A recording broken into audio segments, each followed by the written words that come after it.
আজকে আমি তোমাদের সঙ্গে ক্লাস 12-এর পল সায়েন্সের এবছরের জন্য ভীষণ ইম্পর্টেন্ট একটা কোশ্চেন, প্রধানমন্ত্রীর ক্ষমতা এবং কার্যাবলী, এই কোশ্চেনটা নিয়ে আলোচনা করছি।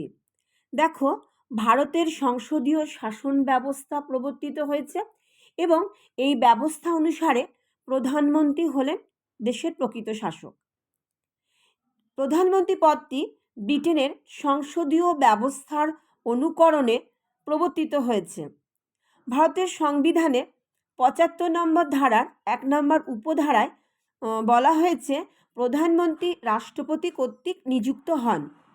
প্রধানমন্ত্রীর নিয়োগের ব্যাপারে সুস্পষ্টভাবে, মানে প্রধানমন্ত্রী কিভাবে নিয়োগ করা হবে সেটা কিন্তু সংবিধানে কোনো নির্দেশ দেওয়া হয়নি।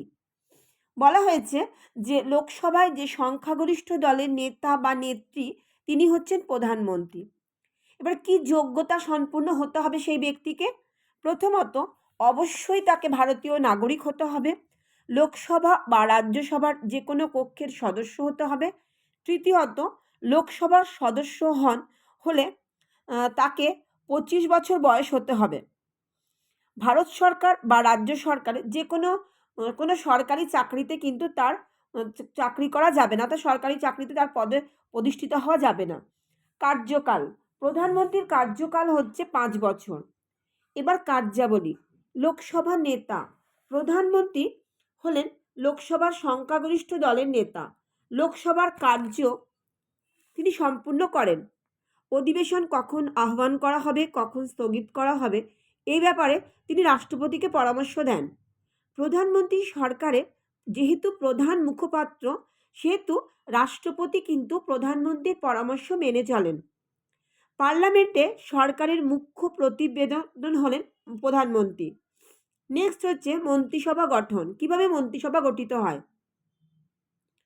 মন্ত্রিসভা গঠনে প্রধানমন্ত্রীর ভূমিকা চূড়ান্ত। বিভিন্ন রাজ্য এবং কেন্দ্রশাসিত অঞ্চলের প্রতিনিধিদের তিনি মন্ত্রিত্ব প্রদান করেন এবং SC/STদের মন্ত্রিসভায় স্থান। প্রধানমন্ত্রীর পরামর্শক্রমে কিন্তু রাষ্ট্রপতি অন্যান্য মন্ত্রীদের মন্ত্রিসভায় স্থান দেন। নেক্সট হচ্ছে মন্ত্রিসভার নেতা। মন্ত্রিসভার নেতা হিসেবে প্রধানমন্ত্রীর কিন্তু আলাদা স্থান রয়েছে। তিনি যেহেতু অন্যান্য মন্ত্রীদের নিয়োগ করেন, সেহেতু মন্ত্রিসভায় তার স্থানটা কিন্তু আলাদা। নিয়োগের সঙ্গে সঙ্গে তিনি অন্যান্য মন্ত্রীদের শুধু নিয়োগ করাতে ক্ষান্ত নন, তিনি পদচ্যুতি করার ক্ষমতাও তার রয়েছে। মন্ত্রীদের বিভিন্ন ডিপার্টমেন্টে ভাগ করা এবং সেই বিভাজনের ক্ষেত্রে তিনি গুরুত্বপূর্ণ ভূমিকা পালন করেন। তিনি যদি মনে করেন কোনো বিষয় একক সিদ্ধান্ত গ্রহণের প্রয়োজন, তাহলেও কিন্তু তিনি সেই বিষয়ে সিদ্ধান্ত গ্রহণ করতে পারেন। নেক্সট হচ্ছে তিনি সংখ্যাগরিষ্ঠ দলের নেতা। লোকসভায় সংখ্যাগরিষ্ঠ দলের সমর্থনে যেহেতু প্রধানমন্ত্রী নির্বাচিত হন, লোকসভার ভেতরে এবং বাইরে দলের মর্যাদা রক্ষা করা কিন্তু তার কর্তব্য। দলের সংহতি রক্ষা বজায় রাখাও তার কিন্তু একটা প্রথম কর্তব্যের মধ্যে পড়ে। অর্থাৎ যিনি প্রধানমন্ত্রী, তার ব্যক্তিত্বটা ঘিরেও কিন্তু ব্যক্তিত্ব ঘিরেও কিন্তু তার দল জনপ্রিয়তা লাভ করে। তিনি হচ্ছেন রাষ্ট্রপতি এবং জনগণের মধ্যে একটা সেতু বন্ধনের কাজ করেন।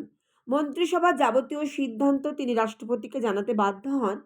সংবিধানে 42 এবং 44তম সংশোধনের ফলে মন্ত্রিসভার পরামর্শ রাষ্ট্রপতি মানতে কিন্তু বাধ্য হন। নেক্সট হচ্ছে তিনি উচ্চ পদস্থ কর্মচারীদের নিয়োগ করেন। উচ্চপদস্থ কেন্দ্রীয় সরকারের উচ্চ পদস্থ সরকারিদের নিয়োগের ক্ষেত্রে প্রধানমন্ত্রী গুরুত্বপূর্ণ ভূমিকা পালন করেন। যেমন ভারতের উচ্চ পদস্থ পদ, যেমন ভারতের অ্যাটর্নি জেনারেল, মহাসচিব, নিয়ামক, নির্বাচন কমিশনার, এদেরকে কিন্তু প্রধানমন্ত্রীর পরামর্শক্রমে কিন্তু রাষ্ট্রপতি নির্বাচন করেন। তিনি পররাষ্ট্রনীতি গ্রহণের ক্ষেত্রেও কিন্তু গুরুত্বপূর্ণ ভূমিকা পালন করেন।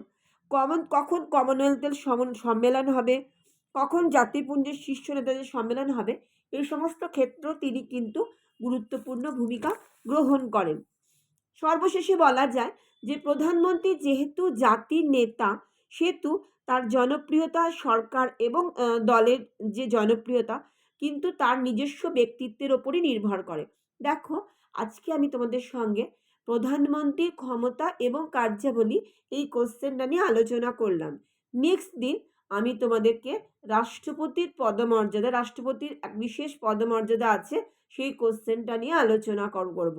যদি আমার পড়ানো তোমাদের ভালো লেগে থাকে তাহলে প্লিজ আমার চ্যানেলটিকে একটি লাইক এবং সাবস্ক্রাইব করো। দেখা হচ্ছে নেক্সট ভিডিওতে।